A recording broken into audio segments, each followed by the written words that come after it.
Good morning. This is Top 5 India with the 5 stories you need to know this morning. Karnataka observes 12-hour Bandh over Cauvery water dispute. A statewide Bandh is underway in Karnataka today from 6 a.m. to 6 p.m., called by pro-Kannada groups led by activist Vatal Nagaraj. The shutdown protests against the Cauvery Water Management Authority's directive requiring Karnataka to release 3,500 cusecs of Cauvery river water daily to neighbouring Tamil Nadu.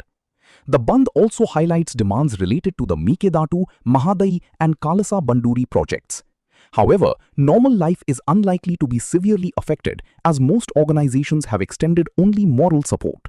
Schools, colleges, shops, hotels and offices are expected to function as usual. Auto rickshaw and cab unions have also opted for moral support, ensuring transport services remain operational. Private schools under the Karnataka Associated Management of Schools have withdrawn their closure advisory, though staff may wear black ribbons as a symbolic gesture. A rally from Town Hall to Freedom Park is scheduled at 11 a.m. The Bandh underscores the long-standing Cauvery water dispute between Karnataka and Tamil Nadu, a sensitive issue that impacts agriculture, drinking water and interstate relations. Delhi traffic restrictions in place for Independence Day full dress rehearsal. Delhi Traffic Police has imposed traffic restrictions and diversions around the Red Fort today from 4 a.m. to 10 a.m. for the Independence Day 2026 full dress rehearsal. Major roads including Netaji Subhash Marg, Lothian Road, SP Mukherjee Marg and Chandni Chowk Road will remain closed to regular traffic.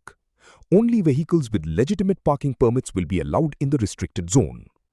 Delhi is on high alert with kite flying, drones, paragliders and all other aerial objects banned from August 2 to August 16.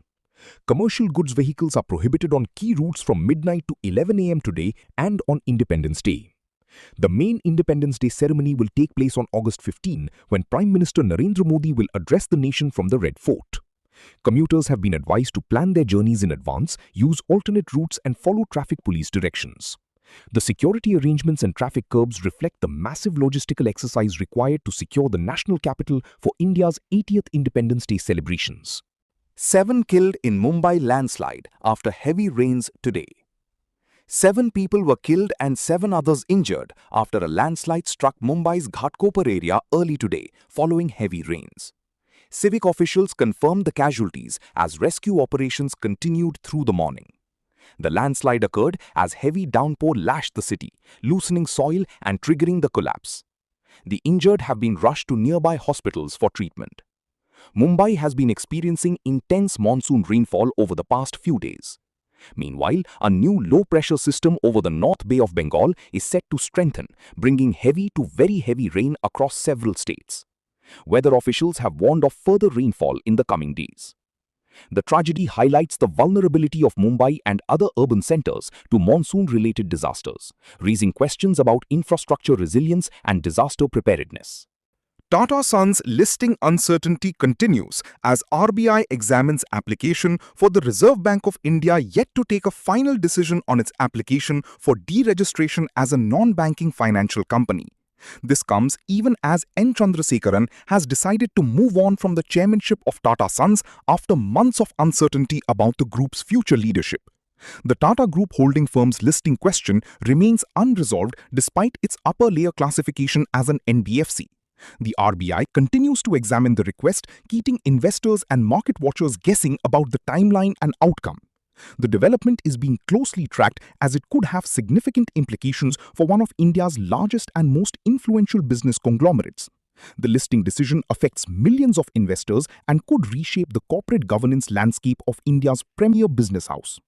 Trump trade advisor claims he was firebombed by Indians over Russia oil remarks. Trump trade advisor Peter Navarro says he was firebombed online by Indian critics after repeatedly attacking New Delhi over trade and its purchases of Russian oil. Navarro has called India the Maharaja of tariffs and a laundromat for the Kremlin. India has rejected his claims as inaccurate and misleading while defending its right to buy energy in its national interest. The row comes as Washington weighs tariffs of up to 100% on countries that continue buying Russian oil.